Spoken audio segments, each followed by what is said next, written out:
Hi friends. ఈ రోజుల్లో దూర ప్రయాణాలు తక్కువ సమయంలో ప్రయాణించాలి అంటే వెంటనే గుర్తొచ్చేది విమాన ప్రయాణం. ప్యాసింజర్స్‌కే కాదు, కార్గో, ఎక్స్‌పోర్ట్ అండ్ ఇంపోర్ట్స్, యుద్ధ విమానాలు, ఇంకా ఎన్నో రంగాల్లో ఈ ఏరోప్లేన్స్‌ని మనం యూజ్ చేస్తూ ఉంటాం. అందరికీ తెలిసిందే. డిసెంబర్ 17, 1903 రైట్ బ్రదర్స్ మొట్టమొదటిసారిగా విమానాన్ని గాల్లోకి ఎగరవేశారు. ఒకవేళ ఆ రోజు కానీ రైట్ బ్రదర్స్ విమానాన్ని ఎగరవేయలేకపోయి ఉంటే ఈరోజు మన ప్రపంచం ఎలా ఉండేదని ఒక ఇమాజినేషన్ రూపంలో ప్లేస్ చేసి మీకు చెప్పబోతున్నాను. మీకు ఈ వీడియో నచ్చినట్టయితే ఈ వీడియోని లైక్ చేసి మన జస్ట్ ఇమాజిన్ ఛానల్కి సబ్స్క్రైబ్ చేసుకోవడం మర్చిపోకండి గైస్. విమాన ప్రయాణం ఈ ప్రపంచంలో లేకపోవడం అంటే ఒక వేగవంతమైన సురక్షితమైన ప్రయాణ మార్గాన్ని మన ప్రపంచం నుంచి తీసేసినట్టే అవుతుంది. దీని ద్వారా మన ప్రపంచంలో ఎన్నో మార్పులు జరుగుతాయి. వాటిలో number 1, no international flight journeys.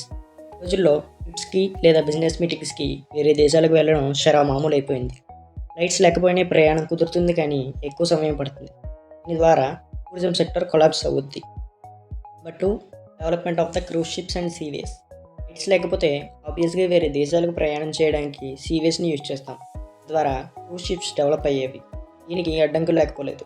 కొన్నిసార్లు సముద్రంలోని వాతావరణం ఎలా ఉంటుందో ప్రత్యేకంగా చెప్పాల్సిన అవసరం లేదు. దీని ద్వారా ప్రమాదాలు జరిగేందుకు అవకాశాలు ఎక్కువ అవుతాయి. Number 3, emergencies and medical needs. కొన్నిసార్లు వివిధ దేశాల్లో భూకంపం, సునామీ వంటి ప్రకృతి వైపరీత్యాలు ఏర్పడుతూ ఉంటాయి. అలాంటి సమయంలో ఏదైనా దేశం మరో దేశాన్ని సాయం అడిగితే తక్షణ వేగవంతమైన మార్గం అవసరం. ఫ్లైట్స్ లేకపోతే రోడ్డు ద్వారా కానీ సముద్ర మార్గం ద్వారా కానీ మెడికల్ ఎక్విప్మెంట్ పంపించాల్సిన పరిస్థితి ద్వారా ప్రమాద స్థాయి పెరిగే అవకాశం ఉంటుంది. Number 4, slow down of the trades between different nations. Flights లేకపోతే దేశాల మధ్య జరిగే ట్రేడ్స్ కూడా ఆలస్యం అవుతాయి. ఫర్ ఎగ్జాంపుల్, మన ఇండియాలోని ముంబై నుంచి అమెరికాలోని న్యూయార్క్కి ఒక కార్గో ప్లేన్లో వెళ్తే పట్టే సమయం అప్రాక్సిమేట్గా 17 గంటలు. అదే కార్గో వయా సీ రూట్లో వెళ్తే పట్టే సమయం 4 to 5 వీక్స్, అంటే 1 నెలకు పైమాటే. ఫ్లైట్ జర్నీకి షిప్ జర్నీకి ఉన్న డిఫరెన్స్ ఇదే. Number 5, delay of the global events. Flights లేకపోతే వరల్డ్ వైడ్గా జరిగే గ్లోబల్ ఈవెంట్స్ డిలే అవుతూ ఉంటాయి. ఎగ్జాంపుల్, ఇండియన్ క్రికెట్ టీం 2025లో జరిగే ఏషియా కప్లో పార్టిసిపేట్ చేయడానికి దుబాయ్ వెళ్ళాలి. ముంబై నుంచి దుబాయ్ ఫ్లైట్ జర్నీలో అప్రాక్సిమేట్గా 3 గంటలు. అదే డిస్టెన్స్ సీ రూట్లో అయితే 4 నుంచి 5 రోజులు పడుతుంది.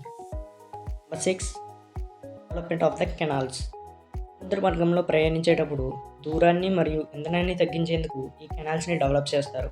ఇప్పుడు కేవలం కొన్ని కెనాల్స్ మాత్రమే వాడుకలో ఉన్నాయి. వాటిలో ప్రాధాన్యం ఉన్నవి సూయజ్ కెనాల్ మరియు పనామా కెనాల్.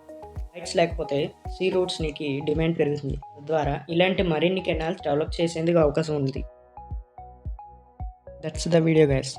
ఈ వీడియో నచ్చినట్టయితే ఈ వీడియోని లైక్ చేసి జస్ట్ ఇమేజిన్ ఛానల్ని సబ్స్క్రైబ్ చేసుకోవడం మర్చిపోకండి. Thank you for watching.